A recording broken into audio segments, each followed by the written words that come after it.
Hello, everybody, and welcome to another My Music. It's always a great day of the week when it's music involved, isn't it? You know, music makes life just so much easier. It just makes life so much better. And talking to us about their music today is the lovely Ria.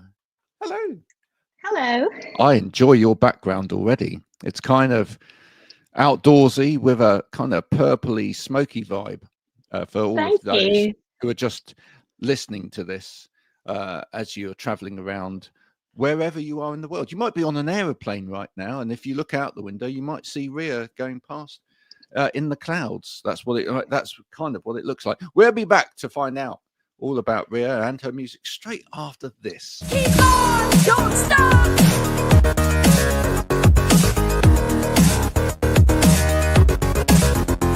Keep on, don't stop.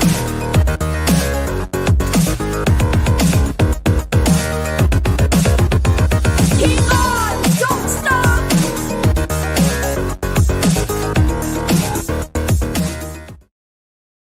Ria, thank you so much for joining me. Thank you for having me. Let me start by saying you have got it all going on every front, right? In terms of your merch, that looks amazing, right? Thank you. Yeah, you must have put an awful lot of energy into that. We'll talk about that in a little bit more detail in a minute. But basically, if you don't like the color purple or sort of mauvey kind of color, you need to. All right. You need to change your mind about that because otherwise Ria's not selling you any merch. And also you're playing some great gigs, right?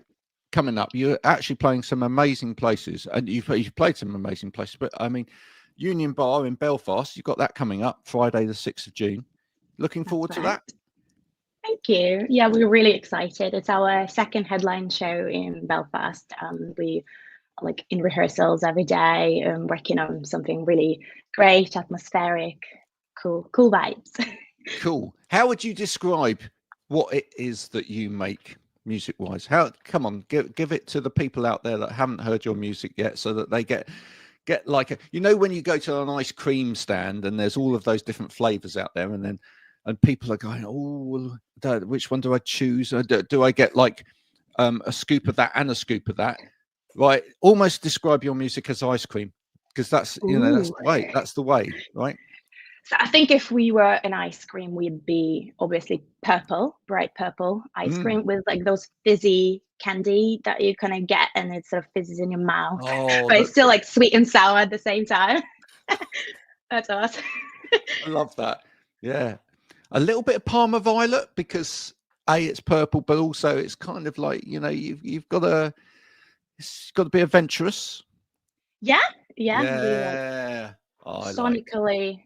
We tell people when we're trying to invite them to shows that we invite you on a sonic journey. Certainly and it really is a journey. Yeah. No, it really is. I love what you're doing. How many people are involved in doing what you do? So we are a three-piece band. I play keys, sing, and I play guitar. And then we have Jamie. All at the same time, by the way. Sort of, yeah. Like we sort of transition here and there. Then we've got Jamie McNamee on bass and synth, and then we've got David Daldal on drums. So it's a tight knit unit. How long have you known each other? So we started a band in like August, September, getting ready for our first headline show. So I performed as a solo artist, doing live looping before, and then I decided that if I want to play bigger, like fun stages, I really need to like make a change. So I introduced the band in sort of September for the October show, and ever since we've just been playing around Northern Ireland and Ireland, enjoying ourselves. It's so much fun to play as a band. Cool. Who got you into music in the first place? Who's responsible? I want to say my mom. My mom is amazing. She made such an effort to kind of introduce me to as many exciting things in life as possible. I was an athlete and then I was a musician. I sort of trained as a classical pianist and I sang in a choir. Okay, right. Let's just back here, right? Athlete. What was that? Yeah, What was I that? did figure skating. Figure skating. Yeah. Oh my word. So you got balance, right? You've got poise, you've got balance, you've got So fin- I haven't lost it yet. yeah, decent core muscles and right. Yeah. I can't even stand up on ice. I cannot even stand up on it. It's my I'll tell you a secret. okay, please do. So when you go on ice, Just between you and me, right? Because we don't want everybody out there hearing No. this. No, go on then. no. So when you go on the ice rink and they give you those skates and Yeah. you sort of go on ice and you realize you can't even stand and your like feet are going everywhere. Yes. It's not you, it's the skates. Because Really? ideally they should kind of be shaped as a little sort of a half circle, and you'd go from edge to edge moving around, and that's what would keep you kind of on your feet. But they're so flat that there's just no edge to stand on, so you're just gonna slide. So that is it. So you're saying, right, in this case, I can actually blame the equipment. Yes, absolutely. You are a great skater. Don't let them tell you otherwise. Knew it all along. I actually am Torval and Dean, but I've been misled. They don't want you to know because they don't want to sharpen those skates too often. Wow. We won't let everybody else hear that. All right. Yeah, you'll have to cut it out. Oh no, we'll leave it in there, but we just won't let it. Do you know what I mean? That's amazing. Now look, you see, you learn something new every single day, and that's why it's important to have conversations with people. Right. So you were a great athlete. Are you ever gonna incorporate ice skating into your music? Could you do that if you get like big enough? Would you if for example, one day you were performing at Wembley Stadium or something like that, would you bring like a little ice rink onto the stage somewhere and do a little bit of that? Would be marvelous, wouldn't it? Imagine that bit that comes out from the main stage at Wembley Stadium if that was ice. No, I've Never never say seen anyone never. do that. Never say never, but at the minute I feel like I'm trying to be more in shape in other ways, so maybe not such a good skater anymore. Right. Yeah, but a little bit of practice, you could soon get back into that, wouldn't you? I just think feel so. like that would be a marvelous thing. Imagine the press on that. Yeah, Ria skates into action at Wembley Stadium. Right, that's fantastic. And then you could do the whole sort of like pink thing and whatever as well, which we were talking about a minute ago in the last recording for this, where you get to the end, you skate to the end, then you get harnessed up, and then you go above the stadium on cables and whatever. These are great ideas. I will write them down and I'll start manifesting. Write them down, manifest, and then when it happens, that's good. Do you believe in manifestation? Have you kind of manifested yourself to where you are now, or is it literally hard work and perseverance? I think it's a bit of both. You have to work hard and be focused. Like musicians talk a lot about, having to have other jobs in order to do what they love, and it's all true. But I also think you have to have a certain mindset and kind of believe in yourself more than anybody else could ever believe in you, and just sort of envision who you want to be and then work for that. Absolutely right. Now, come on, very quickly, we must go back to the merch because it is amazing. So you've got a CD.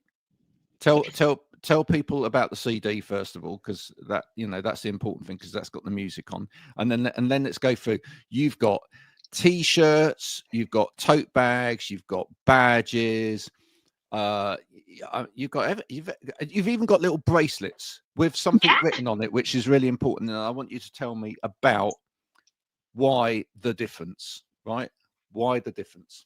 Absolutely. So the difference is the new song that we released in October when we were doing our first show. We wanted to start with a bang, and so we released this song called The Difference.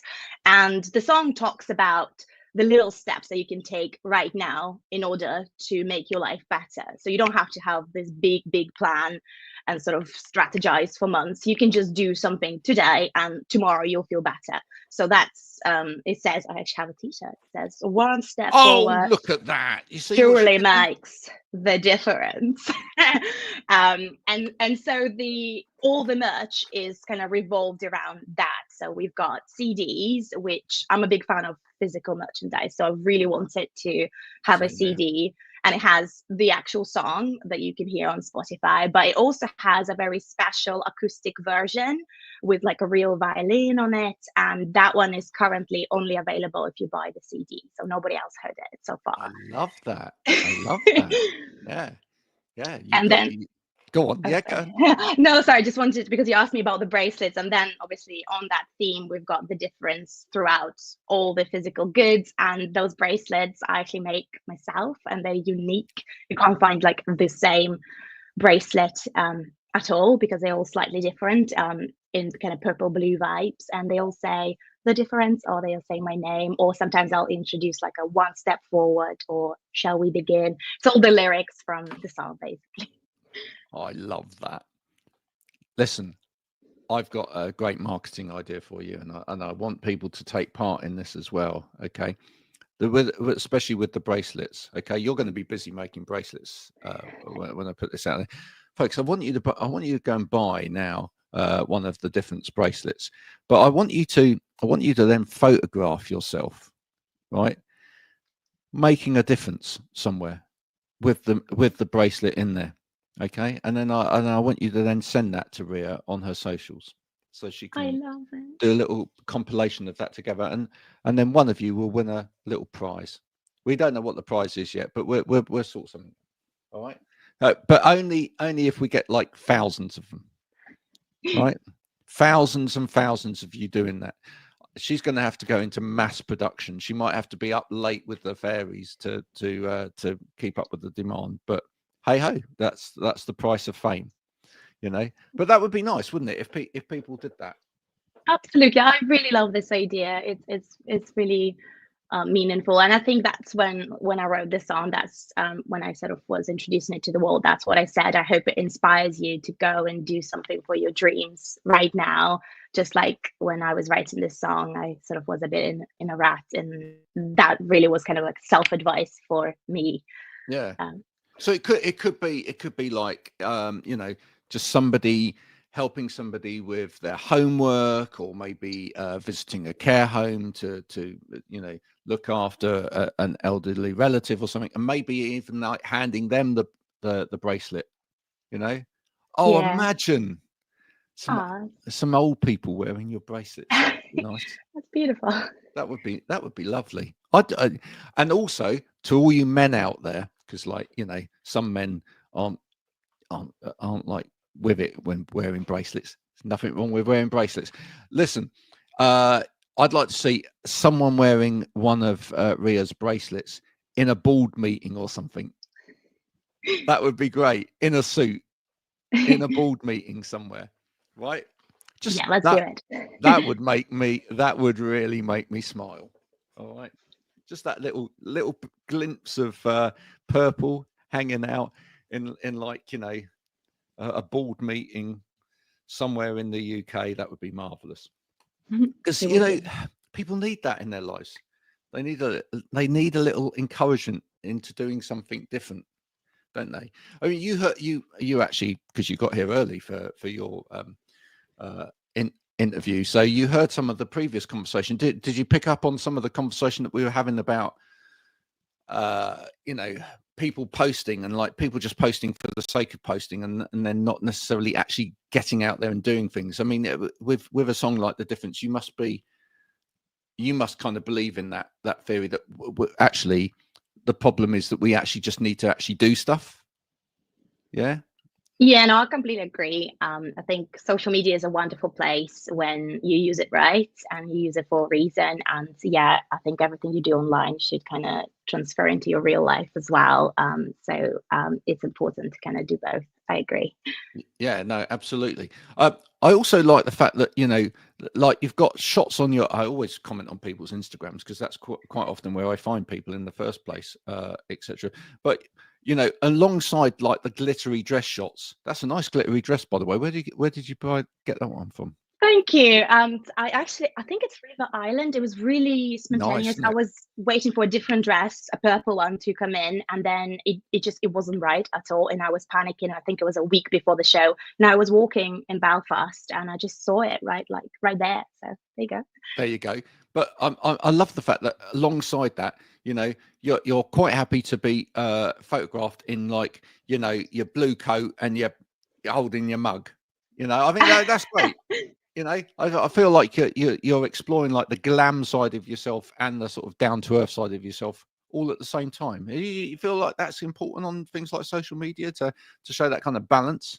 Absolutely. I'm all about behind the scenes and sort of showing the realities of being an artist, being a musician, sort of letting a little glimpse into the studio and making of the songs. And so I think the photo you're referring to is actually from our like video diaries from a little performance that we did in Derry. So it's just like me carrying all the stuff and my band carrying the gear. And I think it's fascinating to me to see that about other artists. So I try my absolute best to introduce that as well on my own page. Now, listen, you also on your Instagram as well, there's shots of you like playing different bits of kit. Are you a bit of a geek behind the scenes in terms of sort of technology and stuff like that? Because you've got a lovely like Korg there as well, and a Nord Stage 4. So, what's your favourite bit of kit right now? What are you geeking out over? So I think now that I finally play the keyboard with my band, I'm truly enjoying the sort of flexibility and freedom that gives me. So Nord is probably my favorite piece of gear we have, and I must say the most expensive probably. But back before that, I played the guitar quite a lot, and so I also obviously was geeking over all the cool new guitars that would come out. Yeah. Do you spend ages in like VIs online, like looking at like what you can play for your keyboard? Do you like work through like loads of different virtual instruments? So you were kind of a sound nerd. Do you spend ages just trying to find the right sound? I think when I'm writing demos, absolutely. I think I sort of already have that sound in my head. I just need to figure out the physical variation of that. So I just go through samples and sort of tweak it and see where can we kind of align what's in my head versus what's kind of out there in the world. I always like to see in people's set like sound setting savings and whatever, what they call sounds. I think that's always quite interesting. What's the most interesting sound name that you've ever given to a sound?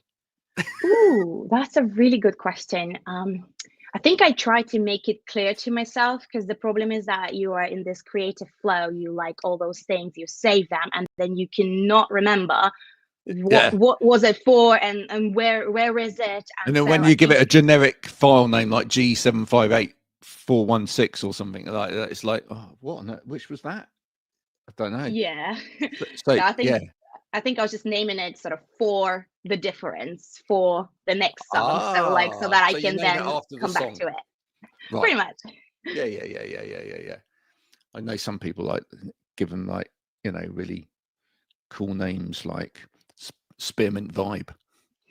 Do you know what I mean? It's like that's a cool one.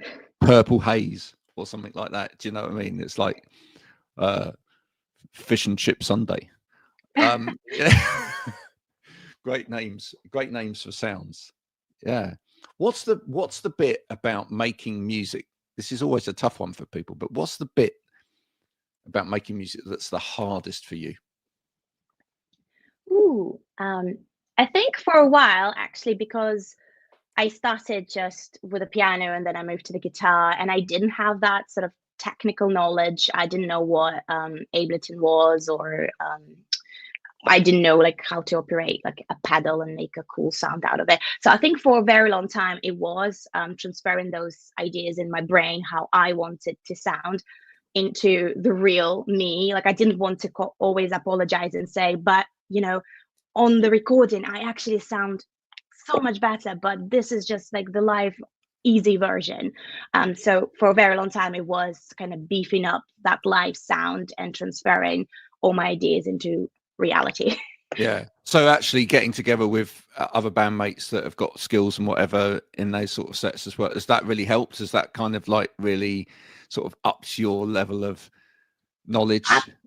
Absolutely. So this EP is an interesting one. So I recorded it, sort of I wrote it alone, and then I had to learn Ableton to record all the demos on it. And then I went to the studio with a producer called Tom Wilding, and we just did complete magic there. So we transferred all those demos into these beautiful pieces that I'm so proud of. But then I was left sort of how do you then transfer it to stage, because live looping wouldn't work on these songs. It'd be like 10 minutes before I get to the first verse. And so then I sort of put out a call to local people to see what can we do to bring it more into the band scenario. And so I was so happy when I found Jamie and David, and we managed to kind of bring everything that was just a recording into the true sort of setting for people to enjoy. Cool. So is this it now? Are you all solid? Are you going to move forward together with these guys? Or is this set in stone for the future? Or maybe other people might come in and come out. You don't know. I hope so. I really love working with them. They're wonderful people, but also I think we just have such a good understanding of what we're doing. In terms of like bringing more people, I'm up for it. There are logistical difficulties with that. At the minute, I'm the only one who drives, so I drive us from gig to gig. So there's quite a lot of equipment already, and I have a Mini Cooper. So and next person might be a bit problematic, but you know what? I'm all up for expanding and doing bigger and better.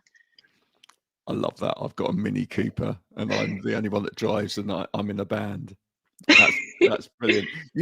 What you need is, like, you know, those tents that you now get that sit on the top of the car, like the ones that come out the box and whatever. Yeah, you need something like that, but it's like, you know, literally is just a box that goes up. That would be brilliant. It'd be almost the size of the car again. I'm not sure what the police would make of that going down the motorway. Excuse me, miss. What you got up on there? You're not very aerodynamic, are you?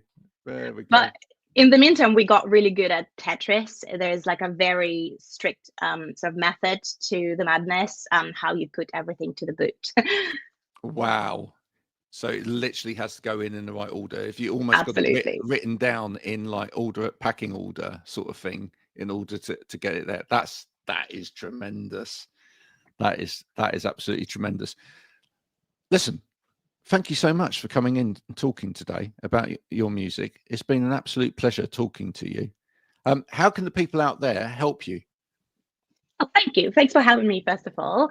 And I think it's a universal truth. People can help by joining the journey, coming to the shows, supporting. I think these days social media is all about algorithms, and if you don't like or don't comment on something, you might not see the new release. So it's just being a part of the community, and I think I'm so proud of the community I have built so far, and it's just expanding like slowly but surely, and it's just amazing to see all this engagement and sort of support for what we do, because we pour our hearts to what we do. So it's wonderful to see sort of the response back. Well, listen, I'm going to be, you know, challenging the people out there to you know, get involved in the Difference campaign. You know, we're gonna get all of those photos and everything in, and hopefully make the difference for you, Ria, right? Because your music's tremendous, and thank you so much for doing it. And, you know, we look forward to you being in Stadium Heights later on in your career. And we need to get something of your purple here on the board, right? Thank you so much for coming on today, Ria. It's been an absolute pleasure having you here. This is the wonderful Ria Timkin, ladies and gentlemen. Do go and support her music now. Pre-save, download, put it in your playlist. That's what it's all about. Stop actually say hello on the social medias. Tell her how much you love her. And if you've enjoyed this MyMusic podcast today, go and share it with your friends and family. You can pick up previous episodes of this at mymusicpodcast.com. You can join the community, which I shall be inviting Ria into straight after this. We will be back soon with more of the same. But until then, from Ria and myself, bye for now. Bye.